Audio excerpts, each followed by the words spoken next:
ایک دفعہ حضرت ابو بکر اور حضرت عمر کے درمیان ایک اختلاف ہو گیا۔ حضرت ابو بکر کہتے ہیں کہ اس اختلاف کے دوران میں نے حضرت عمر سے کچھ ایسا کہہ دیا جس پر مجھے بعد میں بڑا پچھتاوا ہوا، اور میں نے ان سے معافی بھی مانگی لیکن انہوں نے مجھے معاف نہیں کیا۔ حضرت ابو بکر کہتے ہیں کہ میرے دل پر میری غلطی کا بوجھ اتنا تھا کہ میں اپنے گھر کی بجائے آپ صلی اللہ علیہ وسلم کے پاس چلا گیا۔ میں نے ان کو جا کے بتایا کہ آپ صلی اللہ علیہ وسلم، اس طرح مجھ میں اور عمر میں اختلاف ہوا ہے، اور میں نے اس کو یہ کہہ دیا، مجھ سے غلطی ہو گئی ہے۔ حضرت ابو بکر کہتے ہیں کہ جب آپ صلی اللہ علیہ وسلم نے میری یہ بات سنی تو انہوں نے مجھ سے کہا کہ ابو بکر، اللہ تمہیں معاف کرے، اور ان کی آنکھوں سے آنسو گرنا شروع ہو گئے۔ کچھ دیر بعد حضرت عمر کہتے ہیں کہ مجھے اس بات کا احساس ہوا کہ اگر ابو بکر مجھ سے اپنی غلطی پر معافی مانگنے آئے تھے تو مجھے اتنا سخت دل نہیں ہونا چاہیے تھا، مجھے ان کو معاف کر دینا چاہیے تھا۔ حضرت عمر کہتے ہیں کہ جب میں حضرت ابو بکر کے گھر گیا تو مجھے پتا چلا کہ وہ اپنے گھر ہی نہیں ہے۔ کہتے ہیں یہ سن کے میرا دل ڈر گیا، کیونکہ جب حضرت ابو بکر اپنے گھر نہیں ہوتے تھے تو وہ آپ صلی اللہ علیہ وسلم کے ساتھ ہوتے تھے،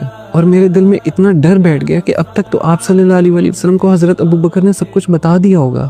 حضرت عمر کہتے ہیں کہ میں ڈرتے ڈرتے آپ صلی اللہ علیہ وسلم کے گھر گیا، اور میں نے جا کے دیکھا کہ آپ صلی اللہ علیہ وسلم اور حضرت ابو بکر دونوں ساتھ بیٹھے ہیں، لیکن آپ صلی اللہ علیہ وسلم کی گردن جھکی ہوئی تھی۔ میں نے جا کے جب سلام کیا تو آپ صلی اللہ علیہ وسلم نے مجھے سلام کا جواب دیا لیکن گردن نہیں اٹھائی۔ کہتے ہیں میں اپنے دل کے اندر یہ سوچنے لگ پڑا کہ میں حضرت عثمان کو بولوں گا، حضرت علی کو بولوں گا کہ وہ میری سفارش کریں۔ جب آپ صلی اللہ علیہ وسلم کچھ دیر تک خاموش رہے تو حضرت عمر کہتے ہیں کہ میں خود ہی بول پڑا کہ یا رسول اللہ، غلطی میری ہے، ابو بکر کی نہیں ہے، مجھے اس کو معاف کر دینا چاہیے تھا، مجھے اتنا سخت رویہ اختیار نہیں کرنا چاہیے تھا۔ تو حضرت عمر کہتے ہیں کہ آپ صلی اللہ علیہ وسلم نے اپنی گردن اٹھائی اور ان کی ساری داڑھی آنسوؤں سے بھری ہوئی تھی، اور انہوں نے کہا کہ اے عمر، کیا تم میرے ابو بکر کو معاف نہیں کر سکتے؟ کیا تمہیں یہ نہیں یاد کہ جب سارے مکہ کے لوگ مجھے جھوٹا کہتے تھے، مجھے کوستے تھے، مجھ پر اذیتیں ڈالتے تھے، اس وقت تم میں سے کوئی شخص میرے ساتھ نہیں کھڑا ہوا، اس وقت صرف میرا ساتھ ابو بکر نے دیا ہے۔ کیا تم لوگ میرے ابو بکر کو چھوڑ نہیں سکتے، اس کو معاف نہیں کر سکتے؟